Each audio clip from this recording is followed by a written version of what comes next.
తిరుపతిలో చిత్తూరు జిల్లా వైసీపీ అధ్యక్షుడు భూమన కరుణాకర్ రెడ్డి సెల్ఫీ వీడియో విడుదల చేశారు. లోకేష్ చంద్రబాబులపై ఘాటుగా విమర్శించారు. మిథున్ రెడ్డి అరెస్ట్, ఆయనపై అక్రమ కేసు వెనుక కుట్రకోణం దాగి ఉందన్నారు.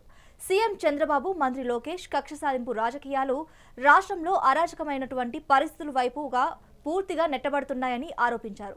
మద్యం స్కామ్లో మిథున్ రెడ్డికి ఏ రకంగానూ సంబంధం లేదన్నారు. కేవలం వైఎస్ జగన్ కి సన్నిహితుడు కాబట్టే ఈ రకంగా కూటమి ప్రభుత్వం కక్ష సాధింపు చర్యలకు పాల్పడుతుందన్నారు. రాబో రోజుల్లో తగిన మూల్యం చెల్లించుకోక తప్పదు అంటూ భూమన హెచ్చరిక చేశారు.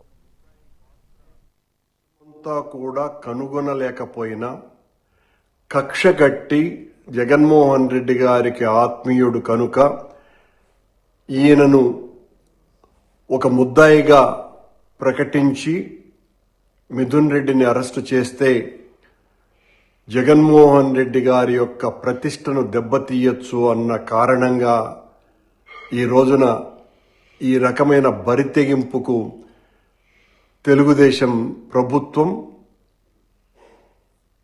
బనాయిస్తున్నది, ఈ రకమైనటువంటి కుట్ర చేస్తున్నది, ఇంత దారుణానికి ఒడిగట్టుతున్నది.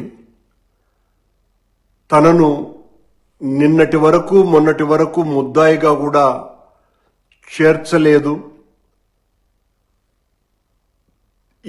ఈ కేసు పూర్తిగా చాలా బలహీనమైనటువంటి కేసని, ఇందులో ఇప్పటి వరకు అరెస్ట్ అయినటువంటి వాళ్లకు ఇసుమంత పాత్ర కూడా లేదని, వైఎస్ఆర్ కాంగ్రెస్ పార్టీ హయాంలో మద్యం కుంభకోణం జరిగింది అని వీళ్లే ఒక పెద్ద కల్పిత కథ, ఒక ఫిక్షన్ స్టోరీని తయారు చేసి తద్వారా కొన్ని వేల కోట్ల రూపాయలు ఎన్నికల్లో ఖర్చు పెట్టడానికి ఆ డబ్బంతా వినియోగించారు అని ఒక్క కారణం చూపుతూ ఎక్కడ ఇంతవరకు డబ్బులు దొరకకపోయినా ఆ ఒకవేళ దొరికిన డబ్బులన్నీ కూడా మద్యానికి సంబంధించినటువంటి డబ్బులని ఎవరివో దొరికితే దానికి అంటగట్టి ఈ కేసును చాలా బలంగా తయారు చేసి వీళ్ళనందరినీ కూడా జైళ్లకు పంపాలా అన్నటువంటి క్రమంలో భాగంగా ఈ రోజున మిథున్ రెడ్డిని అరెస్ట్ చేసేటువంటి కార్యక్రమం